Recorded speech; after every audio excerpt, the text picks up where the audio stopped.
ফেসবুকে স্ট্যাটাসে নায়িকা কটনি কফি বাংলাদেশের দর্শকদের কাছে অস্কার চেয়েছেন এবং ও আসলেই অস্কার ডিজার্ভ করে। আসলে নায়িকা যদি অস্কার ডিজার্ভ করে, শাকিব খান কি ডিজার্ভ করে? ব্লকবাস্টার হওয়ার জন্য সিঙ্গেল স্ক্রিনে থেকে আমরা আসলে একটা বড় অঙ্কের টাকা আমরা অলরেডি নিয়ে নিয়েছি। ঈদে 11টি ছবি মুক্তির মধ্যে 1 নম্বরে থাকা ছবি রাজকুমারের পরিচালক হিমেল আশরাফ। হিমেল ভাইকে পেয়েছি, তার কাছ থেকে শুনবো গত এক সপ্তাহে রাজকুমার দর্শকদের কি দিল আর দর্শকদের কাছ থেকে তিনিই বা কি পেল। আমি তো মনে করি ভালোবাসা। আসলে মানুষ যেভাবে সিনেমা দেখছে, পছন্দ করছে, আপনি নিজেও দেখছেন, আপনারা ইন্টারভিউ নিচ্ছেন দর্শকের, এটা সত্যি ব্লেসিং। যেটা হয় যে প্রিয়তমার মতো একটা ব্লকবাস্টার হিট সিনেমার পরে মানুষের এক্সপেকটেশন অনেক বেশি থাকে। তো মানুষ হলে যাওয়ার আগেই একটা মানসিকভাবে একটা প্রিপারেশন থাকে যে অনেক ভালো কিছু দেখবে। সেই এক্সপেকটেশন পূরণ করাটা আমাদের সবচেয়ে বড় চ্যালেঞ্জ ছিল, বাট আমার মনে হয়েছে যে আমরা সেটা ঠিকঠাক করতে পারছি। এক্সপেকটেশনকে ছাড়ানোর একটা টার্গেট ছিল আপনার? এক্সপেকটেশন ছাড়ানোর টার্গেট ছিল, সেটা আসলে আমি মনে করি, আমি ব্যক্তিগতভাবে আমি মনে করি আমি পেরেছি। এটা আপনি সামাজিক যোগাযোগ মাধ্যম চেক করলে পাবেন যে এমন এমন বোদ্ধা বা ক্রিটিক যারা আমাদের রাজকুমার নিয়ে প্রশংসা করেছে কি যে তারা কিন্তু প্রিয়তমা নিয়ে অতটা উচ্ছ্বাস প্রকাশ করে নাই। সো আমি ওই অডিয়েন্সটা বা যারা একটু সিনেমাকে ভালোবাসেন, সিনেমা নিয়ে পড়াশোনা করেন, সিনেমা নিয়ে ঘাটাঘাটি করেন, তাদের কাছ থেকে যেভাবে আমি পজিটিভ রিভিউ পাইছি, এটা মানে আমি মনে করি যে সত্যি সত্যি প্রিয়তমাকে আমরা ছাড়াই যেতে পারছি। দেশের পর আমেরিকা কানাডাতে মুক্তি পাচ্ছে রাজকুমার, ওখানে শুটিং করেছিলেন, ওই মানুষগুলোর কাছে ফাইনালি রাজকুমার যাচ্ছে, তাদেরকে কি বলবেন? এবং বিদেশি শুটিং এর যদি একটু গল্প আমরা শুনতে পারি আর কি। আমার নেটওয়ার্ক কই? আজকে কপালে শনি আছে। নো টেনশন, রবি আছে। রুবি 4.5G সুপারনেট, দেশ জুড়ে সুপার কভারেজ আর সুপার স্পিড নিয়ে পারবে তুমিও।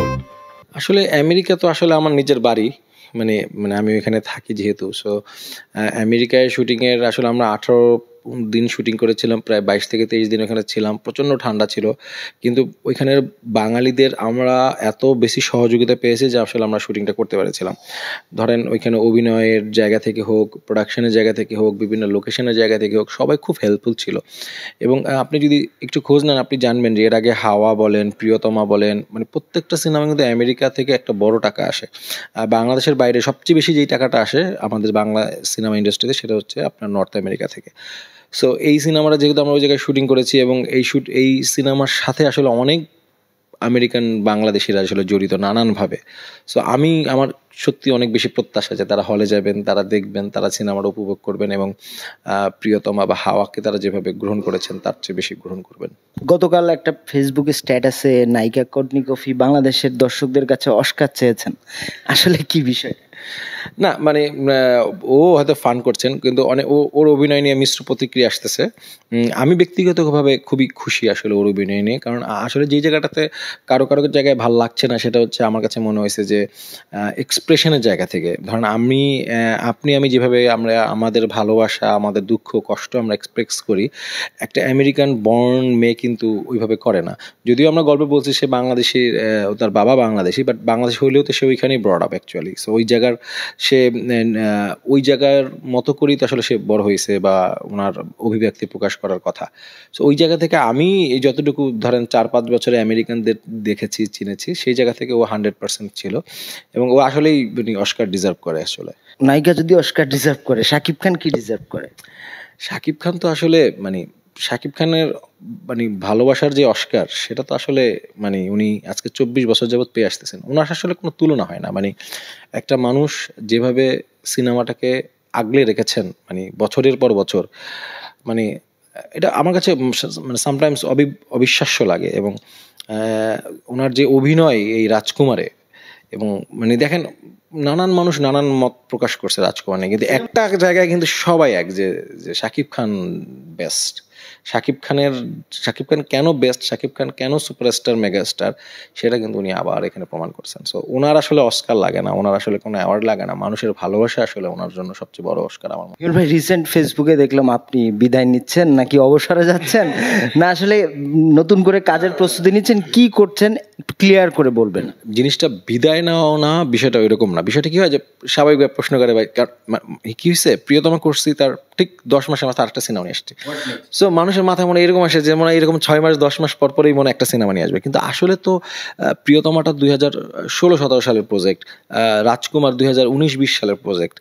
সো এইভাবে তো হুট করে এত দ্রুত আসলে সিনেমা আসে না। তো আমি ওই জায়গাটাই বলতে চাইছিলাম যে আমি আসলে মানে আমার মনে হয় যে নেক্সট একটা সিনেমা করতে হলে, আর আপনি নিজেও জানেন যে মানুষের এখন প্রত্যাশা কোন জায়গায়, বিশেষ করে যদি শাকিব খান থাকে সেখানে। সো ওই প্রত্যাশা পূরণ করতে হলে তো এরকম মানে বছর বছর আপনাকে সিনেমা নিয়ে আসা যাবে না। আমি ওইটা বলতে চাইছি যে এখন আমি যদি মাথায় রাখি যে না আমি আগামী বছরই একটা সিনেমা আনতে চাই, তাহলে কিন্তু ইমন ভাই আমার মাথার মধ্যে একটা থাকবে যে আচ্ছা স্ক্রিপ্ট যা হয়েছে করতে হবে, তাড়াহুড়া করতে হবে। সো আমি ওই তাড়াহুড়োটা মাথা নিতে চাই না। আমি একটা স্ক্রিপ্ট রেডি করতে চাই, ক্যারেক্টার রেডি করতে চাই, ক্যারেক্টার বিল্ড আপ রেডি করতে চাই। এটা যদি আগামী 5 মাস পর হয় 5 মাস, এটা যদি 3 বছর পর হয় 3 বছর, আমার কোনো তাড়াহুড়া নাই। কিন্তু সিনেমাটা দেখে যেন মানুষ বলে যে না হিমেল, যেমন প্রিয়তমার দেখার পরে যারা রাজকুমার দেখছে তারা কিন্তু সবাই বলছে যে this is the better production from প্রিয়তমা। সো আমি এর পরের যে প্রোডাকশনটা করবো সেটা যেন রাজকুমারের চেয়ে বেটার হয়, সেটা ইনশিওর করতে হলে কিন্তু আপনার সময় দিতে হবে। একটা সিনেমা আপনি বাইরের কোন ডিরেক্টর বছর বছর সিনেমা নিয়ে আসে, রাইট? এটা আমাদের দেশে আমরা অনেকে পারে, যারা অনেক মেধাবী তারা পারে, কিন্তু আমার কাছে মনে হয়েছে যে না আমি একটু সময় নেই, আমি স্ক্রিপ্ট নিয়ে কাজ করি। আর সাকিব ভাইয়ের হাতেও তো অনেকগুলো productions, so back to back সেই কাজগুলো তো তার করতে সময় লাগবে। তো সব কিছু মিলে আমার মনে হয়েছে যে আমি হয়তো 1-2 বছর আমার তো লাগবেই প্রিপারেশন নিতে। আপনার কাছ থেকে একটু জানবো যে রাজকুমারের ফার্স্ট উইকে সিঙ্গেল স্ক্রিন মাল্টিপ্লেক্সের সার্বিক অবস্থা, এবার বক্স অফিস কালেকশনটা পাওয়া যাবে কি? এইটা তো আসলে প্রোডাকশন হাউস দেয়, আমি এখনো জানি না যে মানে পাওয়া যাওয়া উচিত। বাট গতবারের অভিজ্ঞতা থেকে হয়েছে কি শুধু শুধু মানুষ একটা বিতর্ক তৈরি করে, নেগেটিভ পজিটিভ দুইটাই। সো এইটা নিয়ে আমরা আসলে একটু বিরক্ত বলতে পারেন। মানে বিষয়টা তো ধরেন আমি একটা রিপোর্ট দিলাম, দেওয়ার পরে এটা নিয়ে আপনি তর্ক করছেন, বিতর্ক করছেন, আপনি বলছেন এটা সত্যি কথা, আপনি বলছেন মিথ্যা কথা। তো আসলে এই তর্কটার মধ্যে আসলে আমি পার্সোনালি আমি খুবই বিরক্ত আর কি। সো আমি জানি না এটা প্রোডাকশন হাউস দিতে পারে, বাট গতকালকের সিনেপ্লেক্সের কিন্তু রাতে 2টা শো হাউসফুল ছিল। সো সিনেপ্লেক্সগুলোতে খুবই ভালো যাচ্ছে, গ্রামের হলগুলোতে সোসো যাচ্ছে। মানে খারাপ বলবো না, কিন্তু ওই যে তুলনার যদি আপনি প্রিয়তমা করেন সেই ক্ষেত্রে তো আসলে সব সিনেমা তো আসলে প্রিয়তম হবে না। সব সিনেমা যদি প্রিয়তম হয় তাহলে তো আসলে হবে না। আসলে আমি সিনেমার ধরেন রিলিজের আগে আমি বলেছিলাম যে আসলে আমরা ওই গোডাউন মার্কা সিনেমা হলে দিতে চাই না, কিন্তু হয় কি যখন এই সিনেমা হলগুলো আপনার ঈদের আগে এসে আপনাকে রিকোয়েস্ট করে, প্রডিউসারকে রিকোয়েস্ট করে বা ডিস্ট্রিবিউটর যে আপনারা যদি আমাকে ছবি না দেন আমরা বাঁচবো কীভাবে, এমন এমন এমন ইমোশনাল কথা বলে যে না আমরা পর্দা ঠিক করে ফেলছি, তখন মনে আচ্ছা ঠিক আছে দেই। কারণ ওনারা তো আসলে কার ছবি চালাবে, শাকিব খানের তো 3টা ছবি আসতেছে না, অন্য হলে তো সিনেমা তো সিঙ্গেল স্ক্রিন চলছে না। সো তাদেরকে ভালোবেসে বা তাদের জন্য আসলে আমরা সিনেমাটা দেই, কিন্তু আমার কাছে মনে হচ্ছে এই জায়গাটা স্ট্রিক্ট হওয়াটার সময় চলে আসছে। কারণ আপনি নিজেও দেখছেন, গ্রামের আমরা কথা বলছিলাম, আমিও দেখতেছি এমন হয়েছে যে মানে বৃষ্টিতে মানে হলের নিচে পানি জমে গেছে, একটা স্ক্রিন 2টা স্ক্রিন দেখা যাচ্ছে, মানুষজন পা উঠে বসে সিনেমা দেখতেছে। এবং রাতের দৃশ্যগুলো স্পেশালি কোনটা হিরো কোনটা হিরোইন মানে আমার বুঝতে কষ্ট হচ্ছিল। আমি ফেসবুকে একটা পোস্টও দিয়েছি। এখন ওই হল থেকে বের হয়ে যদি একটা লোক বলে যে আমার সিনেমা ভালো লাগে নাই, সেটা কতটুকু সিনেমার ব্যর্থতা আর কতটুকু ওই সিনেমা হলের ব্যর্থতা সেটা নিয়ে একটা আলোচনার জায়গা থাকে। কিন্তু আমার মনে হচ্ছে এটা নিয়ে আসলে আমাদের এখন স্ট্রিক্ট হতে হবে প্রযোজকদের, যে ইদার তোমরা পর্দা ভালো করো, সাউন্ড সিস্টেম ভালো করো, টিকেটিং করো, নাহলে সিনেমা নিও না। এই জায়গাটা আমার মনে হয় ক্লিয়ার হওয়ার সময় আসছে। শত শত হাজার হাজার ক্লিপস দেখেছি ফেসবুকে, আপনারা কি কোনো স্টেপ নিয়েছেন এটার বিরুদ্ধে?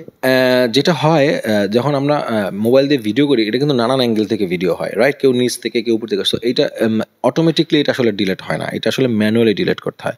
এখন আমাদের 10 থেকে 15টা আমাদের যারা কাজ করছেন তারা প্রতিদিন হয়তো 10 জন 15 জন ডিলেট করছেন, কিন্তু আপ হচ্ছে কিন্তু 5000 3000।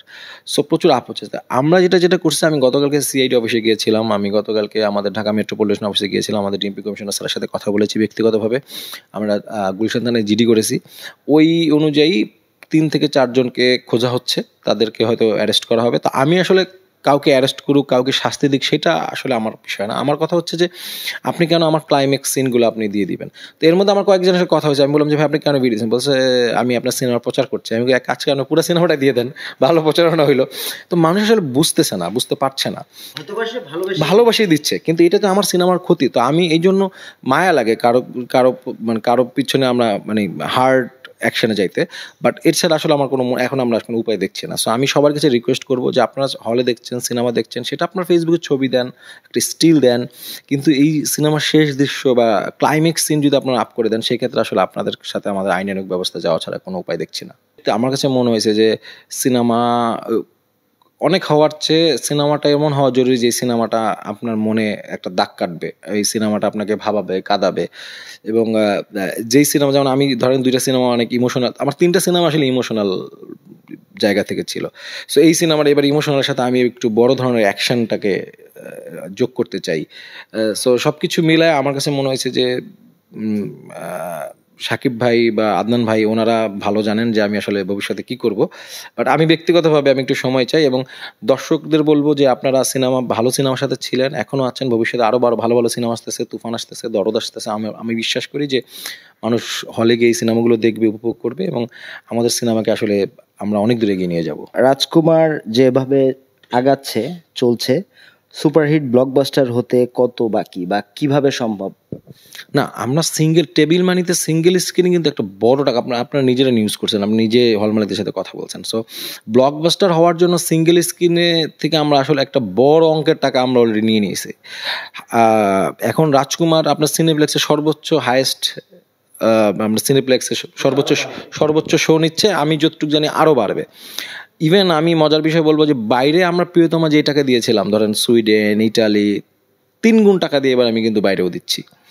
শুধু ধরেন ইটালিতে আমরা গতবার যেই টাকায় রিলিজ করছিলাম, ইটালি থেকে আমার 3 গুণ টাকা আমি এবার ইতালিতে রিলিজ করছি। সো ব্লকবাস্টার হিট অলরেডি আমরা এটা বলতে পারি, কারণ আমি যে টাকা আমার প্রযোজক ইনভেস্ট করেছেন সেই টাকা এখন ব্লকবাস্টার, এটা সময়ের সাথে সাথে, বাট মাত্রই তো 1 সপ্তাহ হইলো, দেখা যাক আরও 1-2 সপ্তাহ যাক, তারপর আমরা আসলে বলতে পারবো।